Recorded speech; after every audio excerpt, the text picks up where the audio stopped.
Do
you have vocals now? 1, 2, 1, 2, 1, 2. Oh, it's probably okay.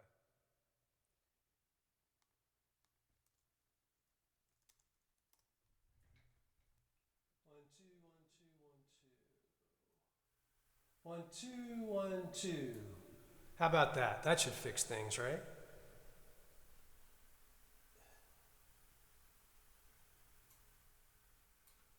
You getting voice now?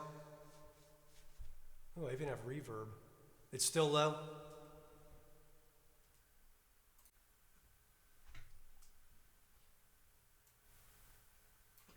1, 2, hey. 1, 2, hey. What about now, y'all?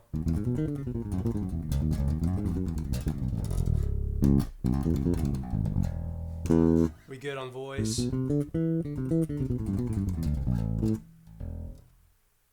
Better? Awesome. Okay, cool.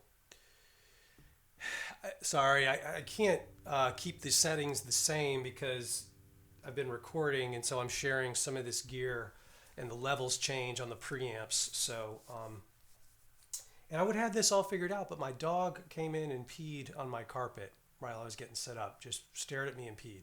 So that's put me a little bit behind. Sorry about that. Um, Welcome. Cool. Alrighty. Good. Good. Good. Good. Hope you all.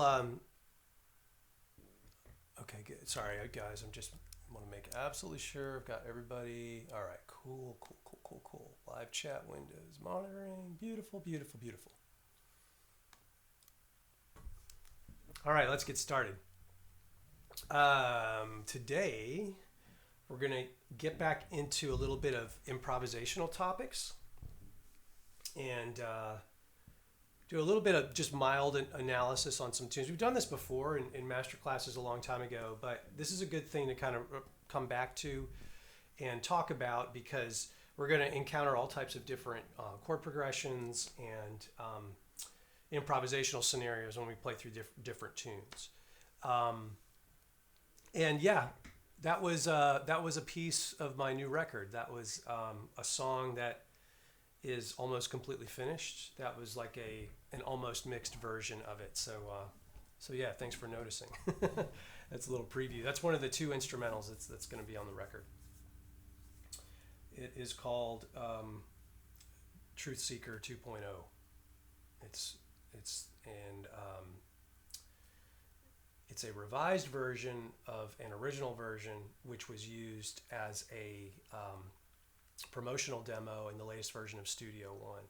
So I decided to rearrange it for the new records to fit kind of the new direction. So yeah, so you guys are the first ones to hear that. So today with the topic, we're going to use just a jazz standard that Well, actually, we're gonna look at a couple. I want to kind of show you a couple different scenarios of what's typical in terms of, I'd say, what I would consider our requirement as bass players needing to make spontaneous assessments of key centers and kind of knowing what to do. So what I'm going to use, I don't know if y'all have any play along software. What I typically end up using a lot is the program iReal Pro, which is both an app and a desktop. It's an app on phones, and it's also a desktop app as well. It's pretty cool, and I'll show you kind of how I go about looking at these things. And what I want to do to kind of crystallize the points today, I want to try to share my screen so you can kind of see the actual chords and what's going on. So I'm going to unplug this for 1 sec.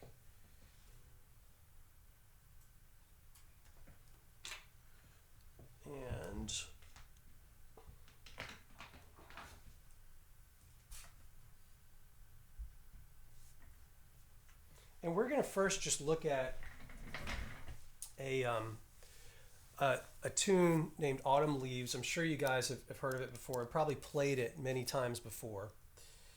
And I'm going to try and show you what I'm going to be looking at in terms of the changes here. So let me open up that tune. All right, cool. So what's cool about this broadcast software is you can basically pick any window to share, which is pretty cool.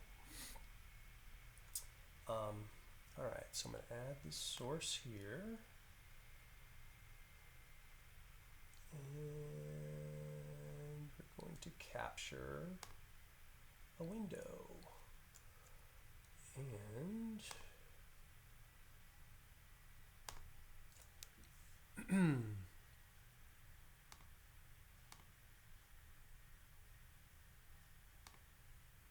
whoops.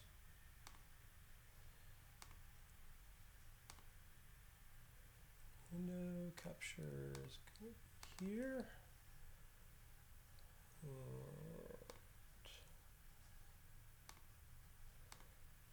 All right, in a moment you should see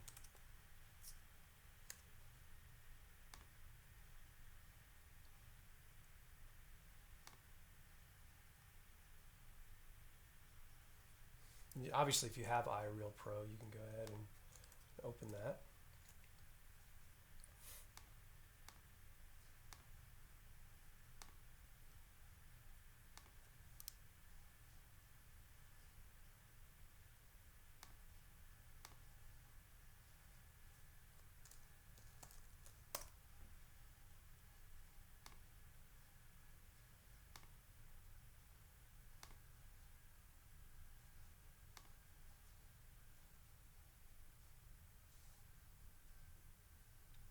Sorry guys, this is not cooperating. Oh, I love technology.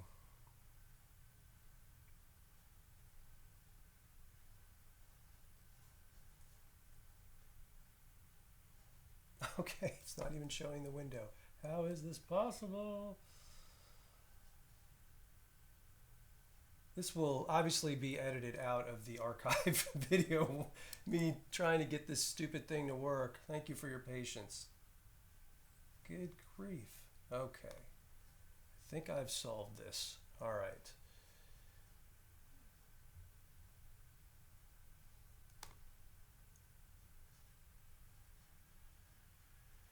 All right, let me know if you guys see these changes here.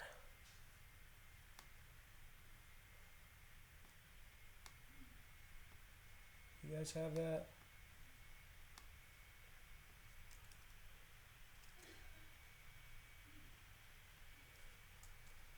You guys see the autumn leaves chart? Okay, good. There's a latency with the broadcast, so it takes me a second before I see your replies. Okay, so there it is. So, Autumn Leaves is a tune that is a great example of a song that can be approached in a very basic sort of ground floor manner, as far as how we would approach improvisation. And it can also be looked at as a more sophisticated study as well. And in terms of analysis, when it comes to improvisation, what our main concern has to do with how we view key centers and how we cluster chords together. Okay, so as bass players, we would look at a chart like this, and we have a responsibility to follow the root movement and the individual chord qualities, right? That makes total sense. So the chords are the signposts of the music. They really are the most important components when it comes to our understanding of how to play to a tune. They are what give the melody reference. They are what allow us to outline changes in harmony. They are what create ultimately what create the tension and release points in the music. All of these things are very, very important. So if we're looking at this tune and we're trying to figure out, okay, how is this, how do we approach this? There's multiple ways to approach it depending on what our objectives are. If we're just approaching this as a bass player, then of course we have to look at things like what are the root notes of the chords, what's the quality of the third? Is it major or minor based? And then what's the seventh? What is the overall color or mood of the chord? And we've got to match that.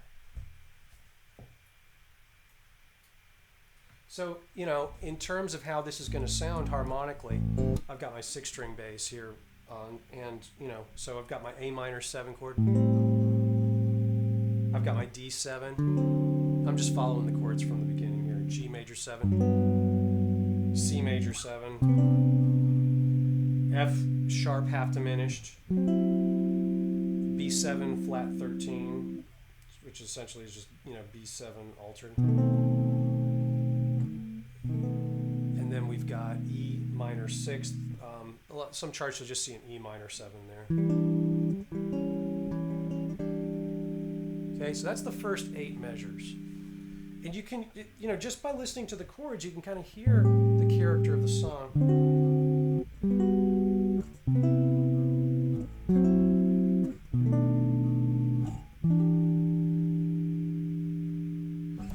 So as bass players,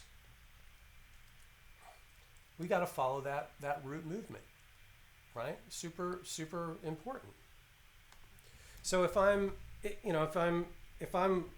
mapping out where I'm going, before you can do anything else, you've got to be able to follow A, D, G, C, F sharp, B, E, right? That's the most basic way of following this along. The individual chord types, A minor 7, D7.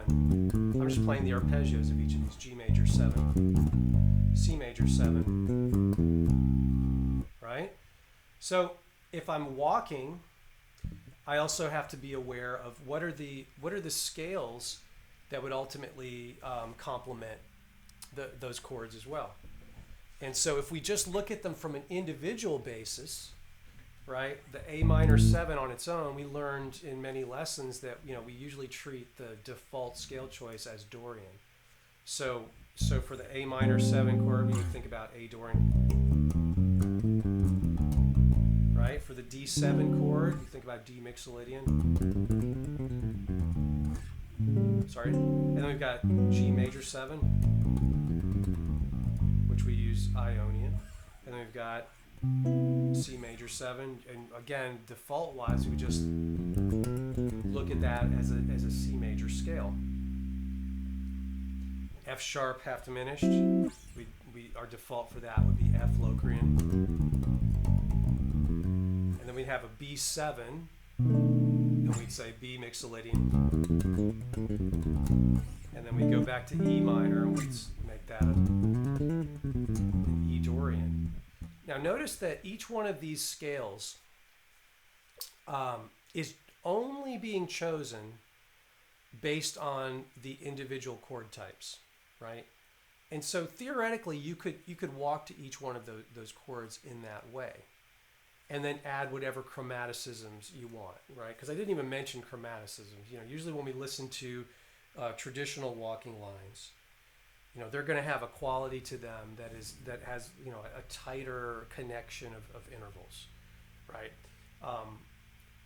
You know, if I just walked over this tune using chord tones only, like if we were going to take this from simplest to most sophisticated, you know, chord tones only are going to sound like this: 1, 2, 3, 4.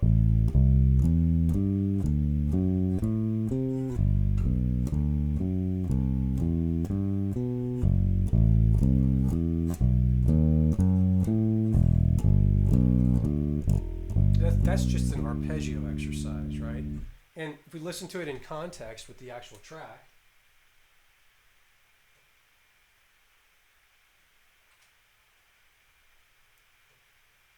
I'm just loading it up so you can hear it played, background track.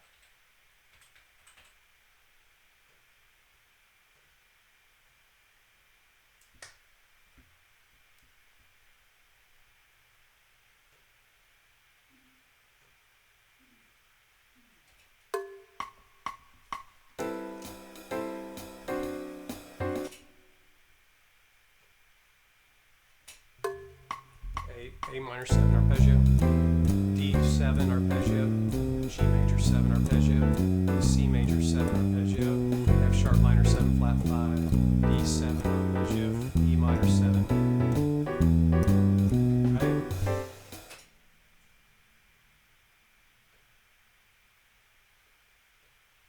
So that gives you an idea of what it's gonna sound like.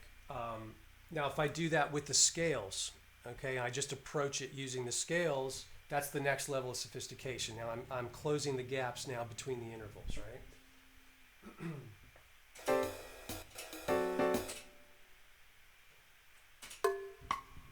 A Dorian, D mixolydian. Sorry. Let me do that again. I'm going to slow it down so I actually have time to think and talk while I'm playing.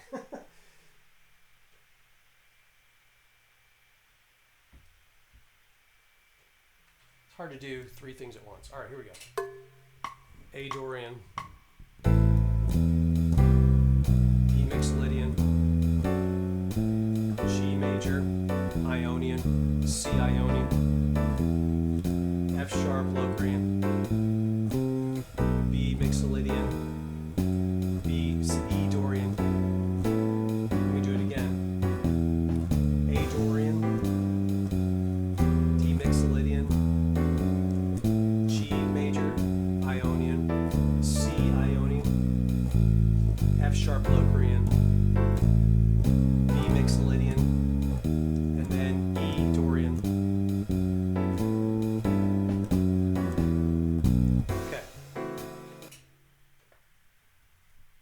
More traditional sounding lines will incorporate chromaticisms as well, right? So you might have something that sounds more like this, still based on the scales, but it kind of fills in the gaps.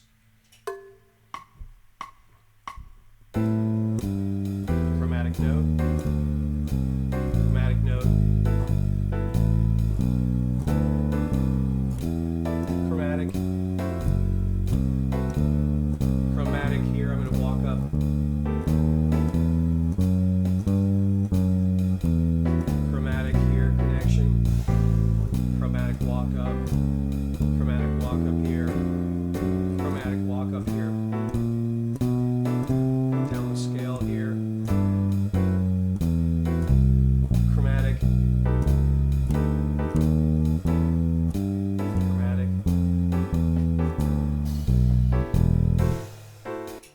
So you probably hear how that sounds more traditional, right?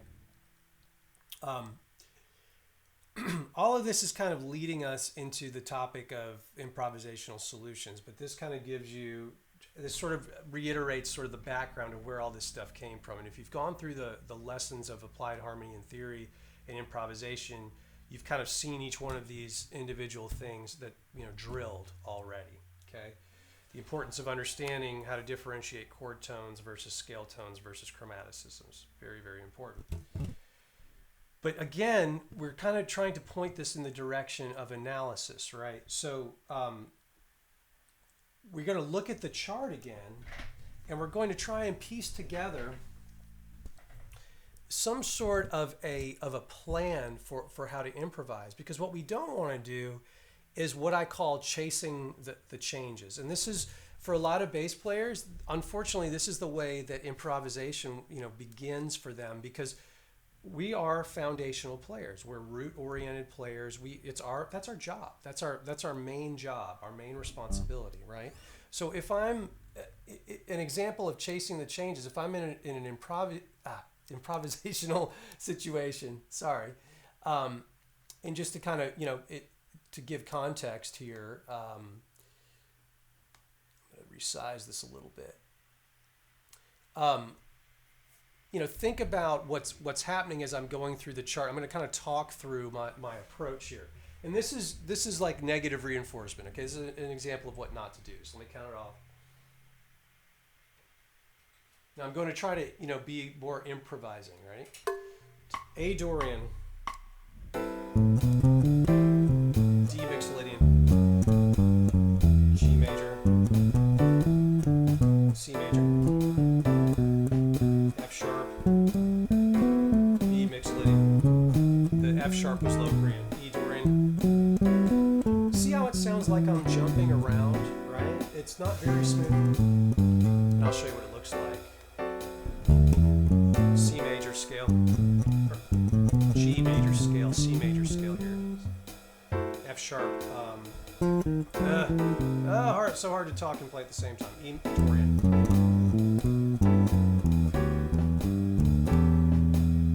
F sharp low Korean, B mixolydian, E Dorian. I'm going to jump to this A Dorian, D mixolydian, G major, C major, F sharp low Korean, B mixolydian. See how I'm just moving my hand around? That is a very inefficient way. It's a very inefficient way to play through a tune, and it's a losing battle, because you're never making smooth connections, because you're constantly looking to where your hand has to move to make the next change. And then the other thing too is that there's no continuity to your phrasing, because you're always having to move to the proximity of the current chord. The smoothest improvisers, the best examples of improvisers are those that, when they play, it sounds like they're approaching improvising as if they were like a vocalist, right? When you hear a singer sing over the top of a song, it's not like they're only singing phrases when the chords change. What they're doing is independent. They're telling a story. They're singing a lyric, and there's a melody that seats nicely over top of the changes. And your improvisation really has to be the same way. There's another thing too that is a little bit more subtle, but you may not have heard it in that example just then, because I didn't draw a lot of attention to it.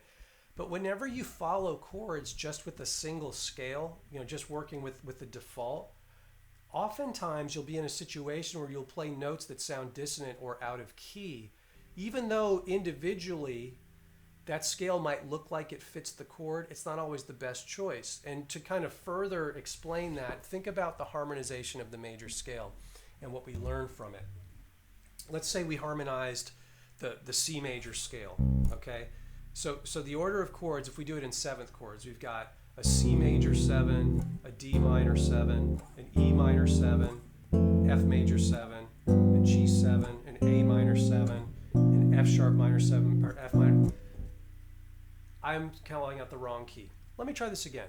C major 7, D minor 7, E minor 7, F major 7, G dominant 7, A minor 7, and then B minor 7 flat 5, forgive me, and then back to C major 7. Okay? What do we know about this harmonization? It's like our chord scale. It's our family of chords that are all based around the key of C major, derived only from notes that come from the C major scale. But what do we have in terms of chords and their sequence? We have repetition. We have a major 7 chord built from the 1 and also from the 4, right? And what we've learned in the past is that when you look at that at face value, it kind of implies that we have 2 possible scale solutions for a major 7 chord, right? One would be the scale built from the 1, which is Ionian, and the other would be the diatonic scale built from the 4, which would be Lydian, right? So both Ionian and Lydian are both associated with major 7 chords, right? And when I was just starting out, and before I had an improvisational mentor or teacher to kind of help steer me through this stuff, my approach was just based on the logic of, I can use either Ionian or Lydian over any major 7 chord because both scales fit the same chord. And that on paper is very true, but it doesn't mean it's going to work with the music. There are still going to be differences between those 2 scales. In the case of Ionian and Lydian, what's the difference? Well, the fourth note in sequence for both of those scales is different, right? The 4th degree of an Ionian mode is just a natural 4, right? The 4th degree of a Lydian mode is a sharp 4 or an augmented 4. Well, that subtle difference has an influence on how the sound of that scale hits your ears. And you're going to find that there are times when it just doesn't sound right to use one or the other, depending on the context. Think about the minor 7 chords, right? How many of those do we have? We have 3. We've got a minor 7 chord from the 2, another one from the 3, and another one from the 6. Well, that's the Dorian mode, that's the Phrygian mode, and it's the Aeolian mode. Well, those 3 scales are very different, aren't they? Right? So, yes, they're interchangeable in terms of they all share the same extracted chord type, which is a minor 7 chord, right? But if you're improvising over a song, you can't just decide to randomly choose one scale over another whenever you encounter a minor 7 chord type. It's not necessarily going to work because the sound of those differences, those individual differences are going to sometimes stick out like a sore thumb. I mean, look at Dorian versus Phrygian, for example. A Dorian mode, if I'm still in the key of C, if I'm on D Dorian, I have a root, a 2, a flat 3, a 4, a 5, a 6, a flat 7, and a 1. Okay? So I only have 2 notes that are lowered, out of the sequence of a major scale. The 3, I've got a flat 3, and then the 7, I've got a flat 7. Everything else is in the position it would be in a major scale. But then compare that to Phrygian, right? Phrygian has a flat 2, a flat 3, a 4, a 5, a flat 6, a flat 7. So look at that. That's 1, 2, 3, 4 notes, the flat 2, flat 3, and the flat 6 and the flat 7. That's 4 notes that have been lowered compared to their relative position in just the sequence of a major scale. So that's 4 notes different versus 2 notes different, right? When you're comparing Dorian to Phrygian, you can hear it. There's a drastic difference between those sounds. Let's take a common root, okay? Let's say I'm just going to take the root C, okay? If I play a C Dorian scale, it sounds like this. If I play a C Phrygian scale, it sounds like this. Phrygian definitely sounds darker, and where it really rears its head is when you listen to them in the context of improvisation. So I'm just going to cycle an E minor 7 chord.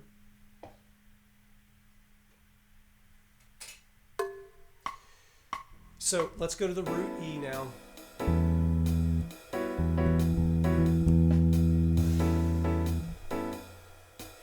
I'll put the bass in so that you don't lose context.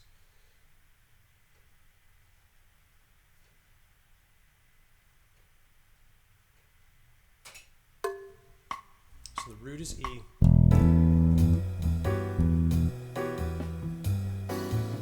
let you listen to it for a second. So here's the E Dorian scale.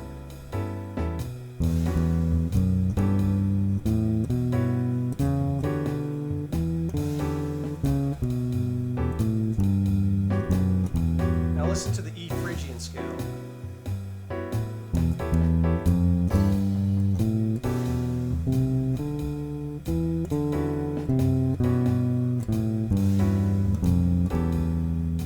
Much darker that Phrygian scale is. So now if I improvise with the two, you really hear it. So here's E Dorian.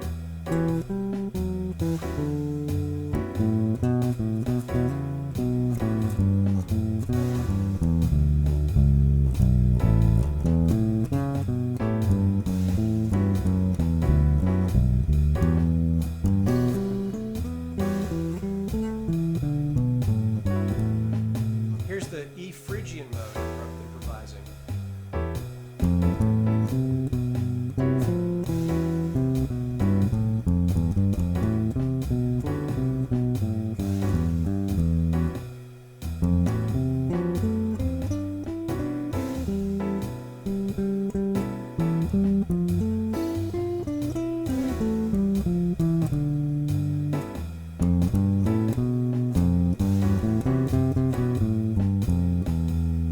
That's a pretty different sound.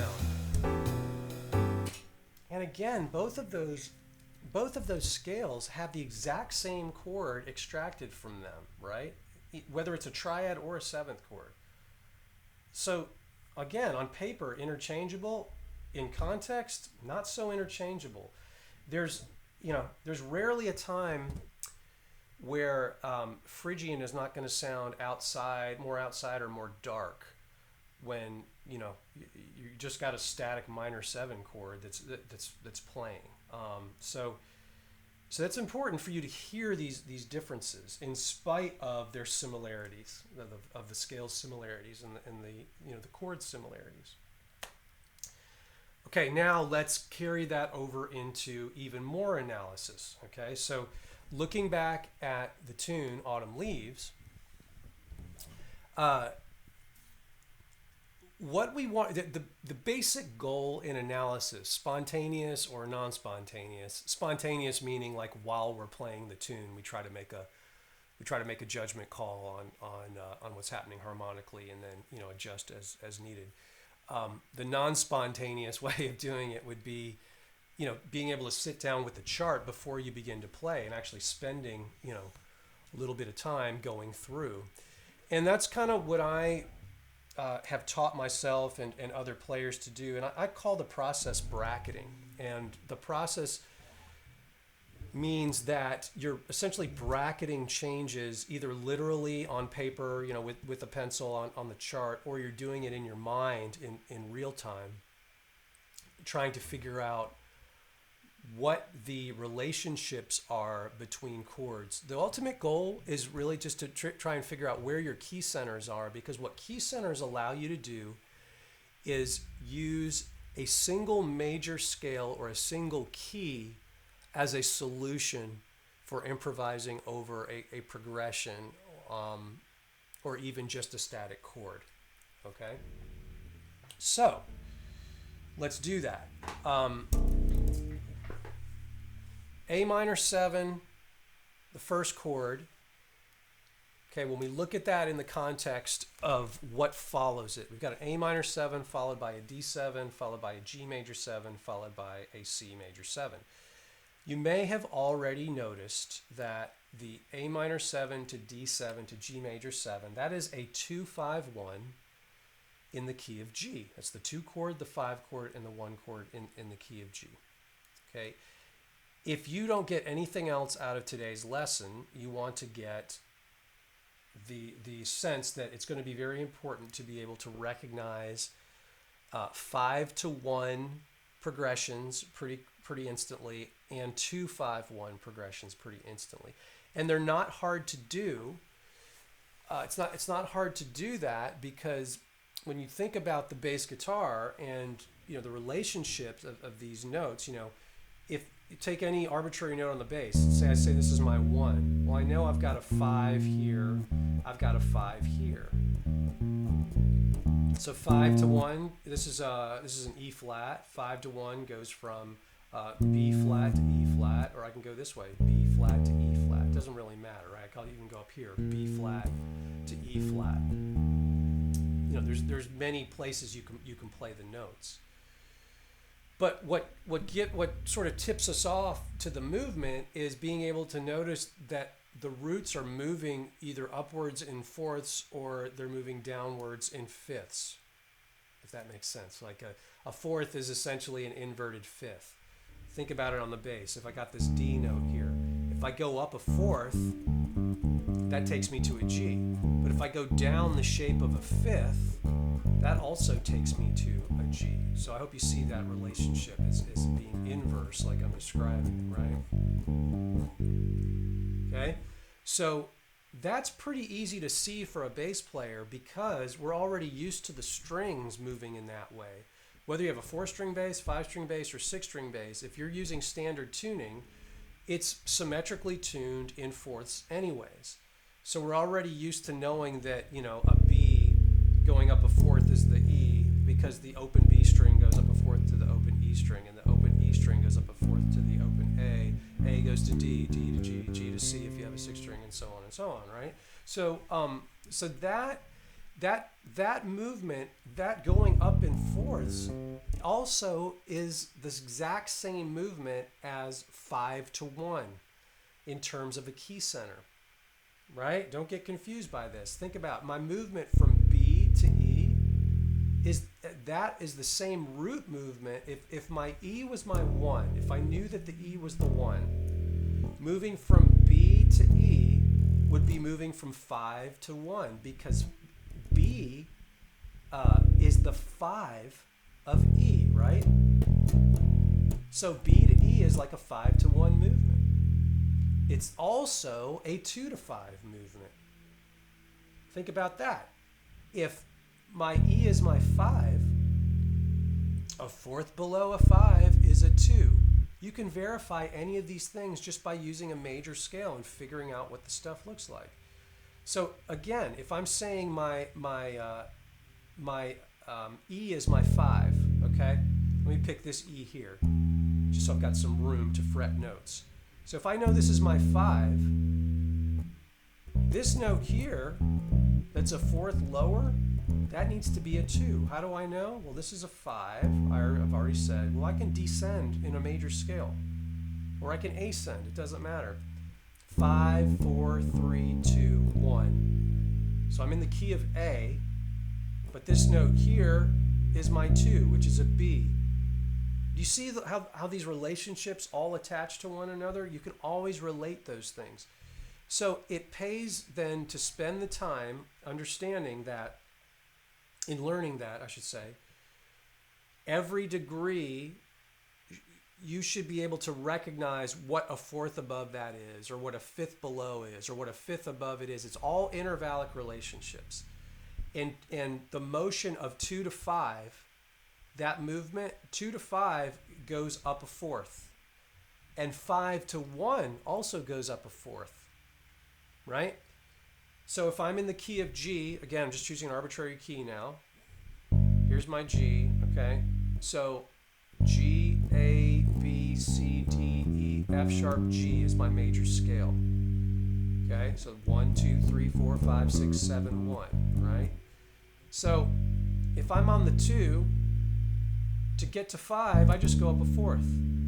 Okay, 1, 2, 3, 4, 5. Here's my 2, 1, 2, 1, 2, 3, 4, 5. There's my 5. To get from 5 to 1, that also is just a fourth.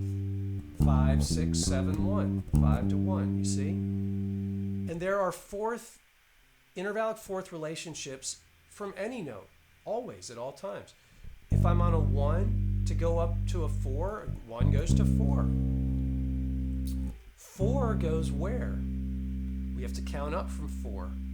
4, 5, 6, 7, right? That's 4 notes. 1, 2, 3, 4, or 4, 5, 6, 7. 4, 5, 6, 7. So 4 up a fourth is the 7. This is all within the major scale. If my 3 up a fourth, 1, 2, 3, is going to go to the 6. 1, 2, 3, 4, 5, 6. 3, 4, 5, 6. 3, 4, 5, 6. 1, 2, 3, 4. Make sense? I hope you see what I'm doing here. It's just I'm going ahead and getting kind of a bird's eye view of how to relate fourths and fifths to any scale degree at any time in any position. This is the key to analysis and recognizing the movement of chords. Okay, so looking at this chart without even looking at the chord types. Okay, just look at the root movement alone. A to D, what is that? That's a fourth. Okay, D to G, what is that? That's also a fourth. G to C, that's also a fourth. You see that? How about C to F sharp? Well, this might not be inherently obvious, but in terms of letters, you always give the letter, regardless of the accidental on the letter, you're always going to give the letter the assignment to the interval, okay? So C to F sharp is just like saying it's C going to some version of F. In both cases, C to the F sharp or C to F we're going to consider that a movement of a fourth, okay? Why? Because to go up from C, remember the letters have a 1-to-1 correspondence with each degree in the scale. So C, D, E, F, 1, 2, 3, 4. And it doesn't matter if the F is an F sharp or not. Since the foundational letter is still an F, we still look at that as being some form of a fourth. Now, the specific size of the fourth, of course, will vary. Moving from C to F sharp on the bass, you can see that's not a perfect fourth. A perfect fourth would be going from C to F, right? But this is C to F sharp. So that's an augmented fourth because F sharp is a half step above the F. Okay? So, we in our mind, in analysis, and of course we're not playing right now, we're still kind of just analyzing. We know this is a fourth. F sharp to B, what's that? That's another fourth. And then B to E is another fourth. Well, how about that? We have an entire cycle of fourths happening in these first 8 measures. Well, that's very significant. So look at that root movement now on your bass. Okay, so if we're starting with an A goes to D, I'm just playing root movement. D goes to G, G goes to C, C goes to F sharp goes to B, goes to E. Just listen to the root movement.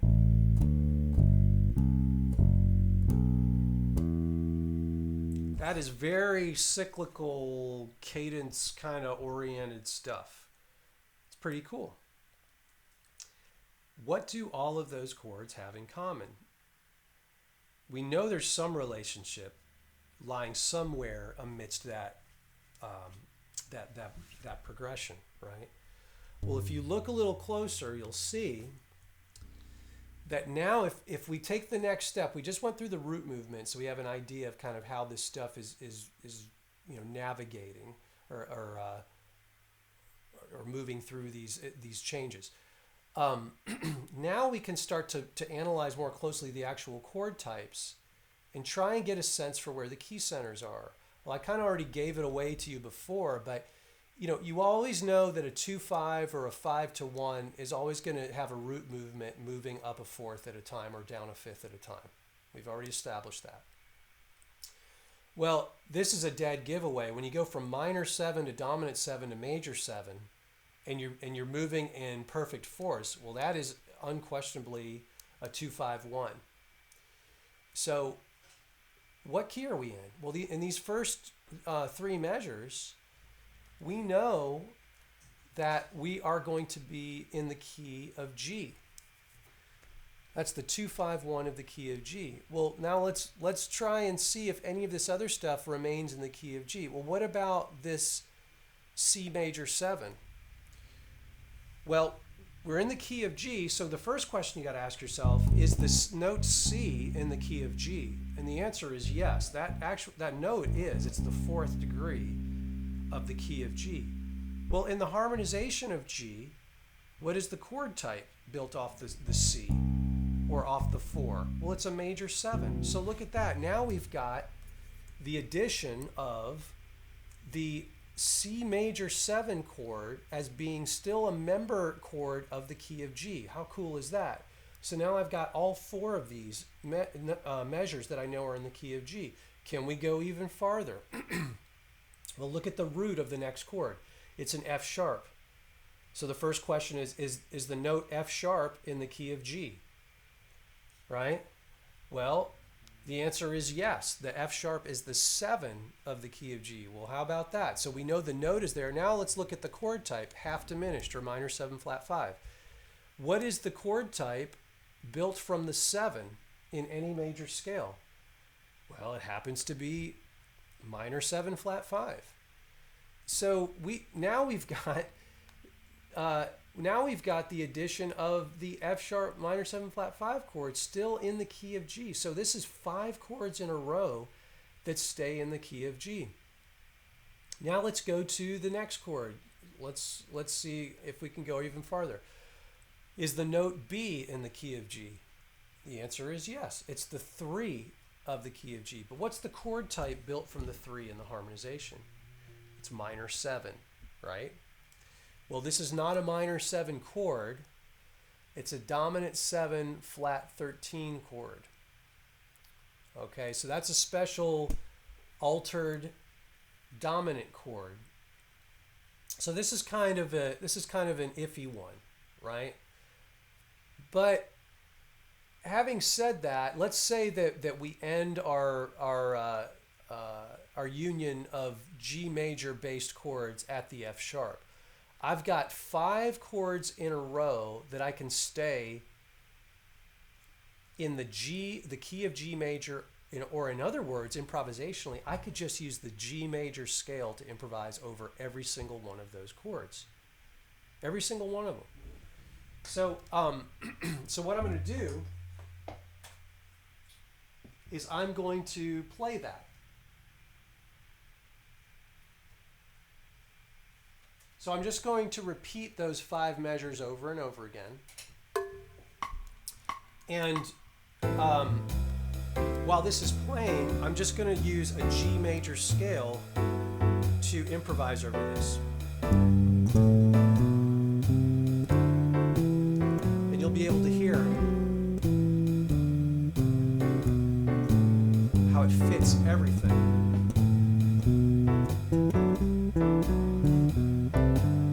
Just in a G major position, nothing else.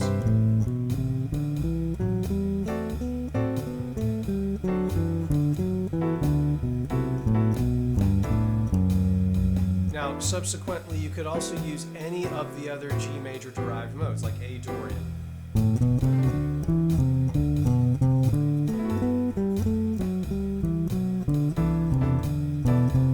Or I could use B Phrygian.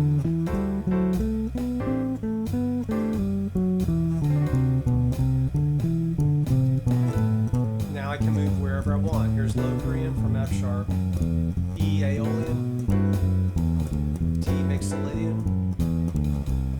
C Lydian, and then I'm back to B Phrygian. So that works for all of those.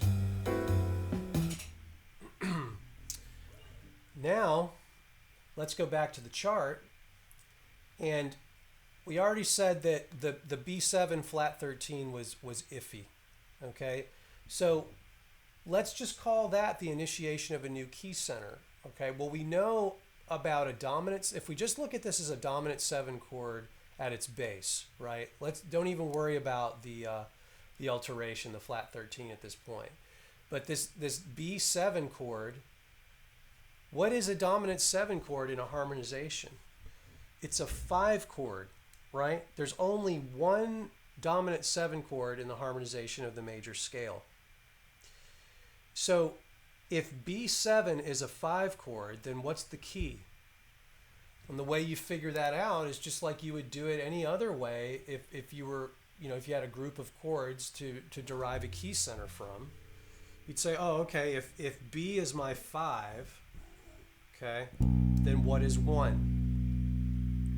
Well, Mixolydian starts on the 5, right? So we can just count up from there. If I play a Mixolydian scale, here's a B Mixolydian, right? Because Mixolydian is the scale we've been using so far over dominant 7 chords. So I'm on a 5, 5, 6, 7, 1. What note is this? B, C sharp, D sharp, E, E. So my 1 is going to be E major, or the 1 is going to be E, or in terms of key, we would look at that as E major. But here's an interesting point to make, and this is very specific to this scenario. A 5 chord, when we're talking about a tune that's in a minor key, the 5 chord is still dominant 7, but the 1 chord in a minor key is a minor chord because the key is minor, right? So when we look at the movement from B7 to E minor, we're actually looking at a 5-to-1 movement in the minor key. In this case, 5-to-1 is B7 to E minor. Okay, so this is taking the context of minor and adapting it to our harmonization stuff. And I don't want to get too, I don't want to confuse you right now with how to carry those two things over. But if you just know that there's minor, basically like minor key interpretations and major key interpretations, that's enough to get you through the solutions for all of these things. So what I'll say at the end to finish this off is that if we look at this B7 to E minor as being a 5-to-1 in E minor, then these three measures on the chart here, these three measures would all be related to the same key, in this case E minor. And the scale that we use for the solution, like the basic solution of a minor key is the Aeolian scale, the Aeolian mode, okay? So in this case, since E minor is the target and sort of like the key center target here, we're going to look at the E Aeolian mode as being the solution for these last three measures in this 8-measure phrase, okay? So again, to recap, what's happening is we're thinking about key of G getting us through A minor 7, D7, G major 7, C major 7, and then F sharp minor 7 flat 5. This is the 2 chord, 5 chord, 1 chord, 4 chord, and 7 chord of the key of G. And then we follow that with 5 chord to 1 chord in the key of E minor. Okay, so to recap what we would specifically play is we would have the G major scale used for the first 5 measures, and then we would use the E Aeolian scale for the last 3. Hope that makes sense. So mull that over for a second.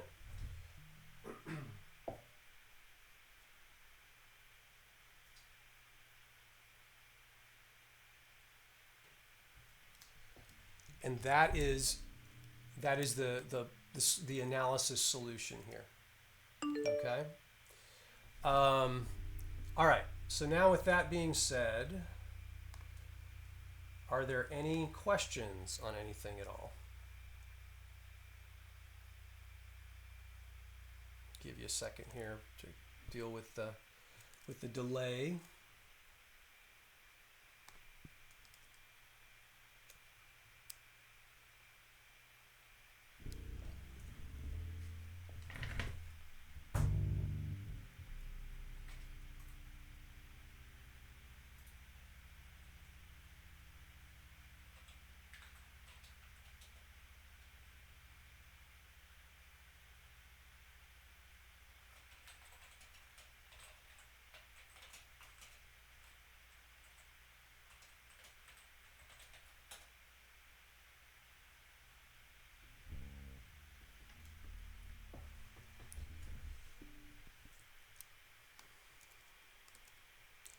Could you also do F sharp, B7, and E minor in the key of E minor? The answer is yes. What you may have already figured out is that the G major scale and the E Aeolian scale are the same scale. So sort of like the secret bonus here is that you can use the G major scale or the E minor scale for all 8 measures. And that's kind of that's sort of like a happy accident in terms of how the cycle is moving through those keys, if that makes sense. Do you understand what I'm saying? Because that is sort of like that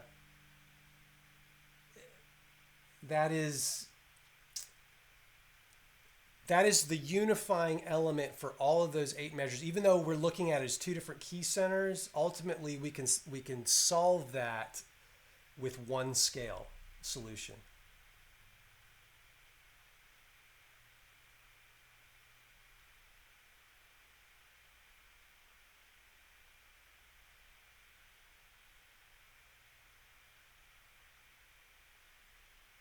Make sense?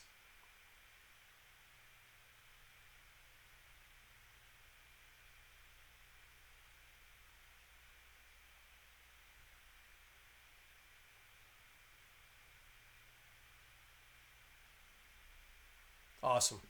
Okay, cool. I'm going to let you guys digest that and let you work on that a little bit. Work with this tune, and your assignment is to try and analyze the rest of the song.